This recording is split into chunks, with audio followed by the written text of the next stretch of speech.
তারেক রহমানের প্রধান বাধাটা কি? সে হোক রাজনীতির ক্ষেত্রে, দেশে থাকার ক্ষেত্রে অথবা ক্ষমতায় যাবার ক্ষেত্রে। তিন ক্ষেত্রেই তারেক রহমান কিন্তু দারুণ বাধার সম্মুখীন।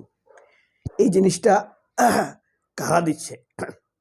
কারা তারেক রহমানের জন্য প্রধান বাধা হয়ে উঠছে, পর্দা হয়ে উঠছে?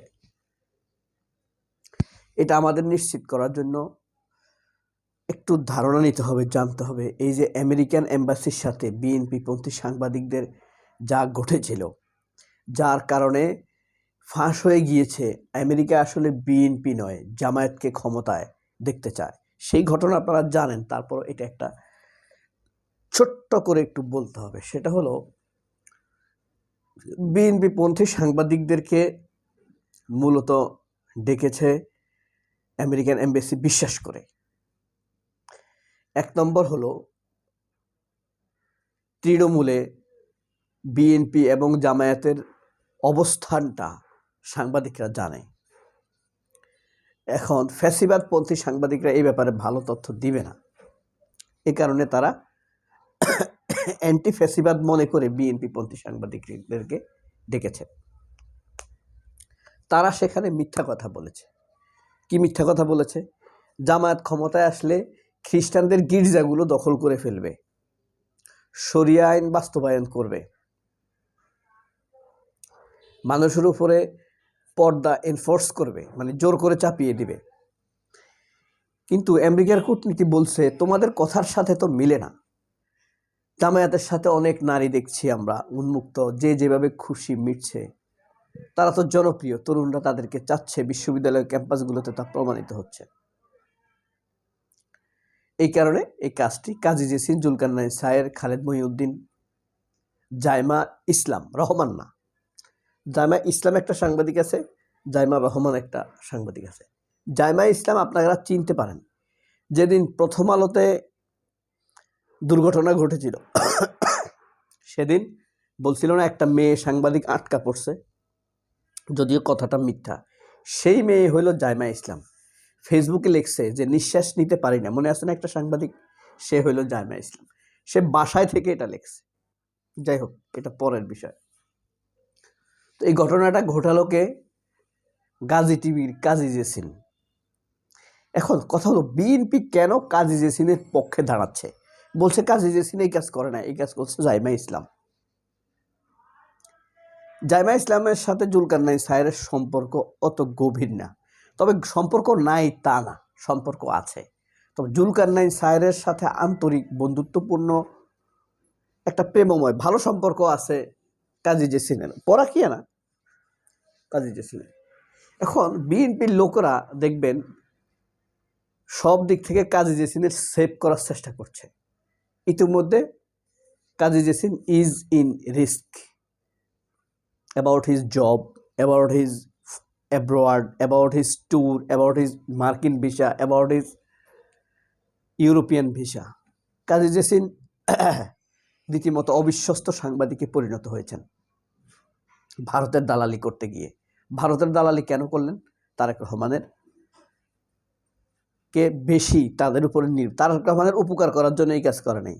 তারেক রহমান যেন অন্য কারোর উপরে নির্ভরশীল না হয়ে এই জেসিন ফেসিনদের উপরে নির্ভরশীল হয়। এবার আসি কে আসল বাধা তারেক রহমানের। ধরেন একটি ক্লু আপনাদেরকে বলি, বিএনপির প্রতিষ্ঠা হয়েছে সেই ৭৯ সালে, তাই না? এখন 47 বছর বিএনপি প্রতিষ্ঠা হয়েছে। এই 47 বছরে বিএনপির থেকে তৈরি নেতা, ছাত্র দলের তরুণ নেতারা কোথায়? রিজভী, সালাউদ্দিন আহমেদ ছাড়া আর কোনো নেতা নাই। দুদু টুদু এদেরকে সব সাইডে সরাই রাখছে। আর কোনো নেতাকে কিন্তু স্থায়ী কমিটিতে জায়গা দিচ্ছে না। এই বিএনপির ভিতরে একটা চক্র আছে। এই চক্রটা চায় তারেক রহমান বলেন বা জিয়া পরিবার বলেন, তারেক রহমান এরা যেন এদের উপরে নির্ভরশীল থাকে, এই চক্রের উপরে। এরা যদি মেড বাই বিএনপি বা ছাত্রদলের উপরে নির্ভরশীল হয়, তাহলে ধীরে ধীরে বামপন্থী রিক্রুটমেন্টটা কমে যাবে, বিএনপি আত্মনির্ভরশীল হয়ে উঠবে। এই কারণে বিএনপি দেখেন সাংবাদিক অনেক থাইকেও নাই, এত সাংবাদিক, তারপরে এরা সাংবাদিক আনে কোথা থেকে? ওই জাহেদকে আনে, ওই আব্দুল তুষারকে আনা লাগে অন্য দল থেকে, ভাড়া করে আনা লাগে, শাহেদ আলমকে আনা লাগে, অথচ ওদের অনেক সাংবাদিক। কারা আনে না? ওই যে বামপন্থী মির্জা ফখরুলরা, বিএনপি পন্থী কাউকে আসতে দিবে না। ঠিক আছে, এটা হলো চক্র। তারেক রহমানকে এরা চায় নিজেদের উপরে ডিপেন্ড করাই রাখতে সবসময়, এই কারণে অযোগ্য হয়ে থাকে। পররাষ্ট্র বিষয় বোঝার মতো বিএনপিতে অসংখ্য লোক আছে, কিন্তু দেখেন ফরেন কমিটিতে ছাত্র দলের কোনো লোক নাই। কোত্থেকে আনে এগুলা? জীবনে বিএনপি টিএনপি করে না এরা। ঠিক আছে, এই কারণে এই সিন্ডিকেটটাই তারেক রহমানের দেশে থাকার ক্ষেত্রেও বাধা, ক্ষমতায় যাবার ক্ষেত্রেও বাধা,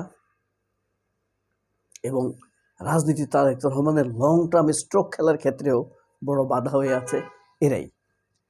আপনি যদি এখন বিএনপির এই কাঁচা, বিএনপির মধ্যে তো বুদ্ধিজীবী নাই, এমনি এক ধরনের বেকুব আছে, এবং আর ভাড়াটিয়া আছে কিছু, শাহেদ আলমের মতো। এরা এখন কি করতেছে? আপনার কাজী জেসিন কোনো দোষ করে নাই, শাহেদ আলম পেশাদার কাজ করছে, জুলকারনাইন সাহেব সাংবাদিক হিসাবে কাজ করছে, খালেদ মহিউদ্দিন তার কাজ করছে, তার দোষটা করছে কে? মানে তারা দুইটা অপরাধ করতেছে। এক, নিজেরা তথ্য চুরি করছে, আরেকটা হলো নিজেরা তথ্য চুরি করে এখন বুঝাইতে চায় আমেরিকা নিজেই তথ্যটা পাচার করছে। তাহলে অপরাধ দুইটা, একজনকে মিথ্যা ব্লেম দেওয়া, আর আরেকটা হলো নিজেদের অপরাধ ঢাকার জন্য মিথ্যা কথা বলা। এই কাজটা এখন পরিষ্কারভাবে এরা করে যাচ্ছে। এটা শুনলেও আপনি অবাক হবেন না যদি দেখেন সব পত্রিকা একসাথে বলছে কাজী জেসিন খুব ভালো, খুব ভালো সাংবাদিক, সৎ সাংবাদিক, একসাথে বলবে। তখন আমরা মনে মনে ভাববো, এত পত্রিকা এত চ্যানেল একসাথে বলতেছে কাজী জেসিন খুব ভালো, তখন আমরা ভাবতে শুরু করে দিব কাজী জেসিন ভালো। বাংলাদেশে এভাবে হয়। বাংলাদেশে কিন্তু ভারতের চাইতে বেশি সিন্ডিকেট নিউজ হয়। একটা মিথ্যা খবর একসাথে সব পত্রিকায় ছাপাবে, আপনার কোনো যুক্তি, তথ্য, প্রমাণ, সরজমিন তদন্ত কোনো কিছুই কাজ হবে না। আপনি নিজে বলবেন মনে হয় আমারটাই ভুল। এদের চরিত্র এমন এক পরিস্থিতিতে গিয়ে দাঁড়িয়েছে, সত্যকে তারা ঠেকিয়ে দেবে, কিন্তু পারে না ফাইনালি, তাই না? সবাই ভালো থাকবেন। আল্লাহ হাফেজ, সালাম আলাইকুম।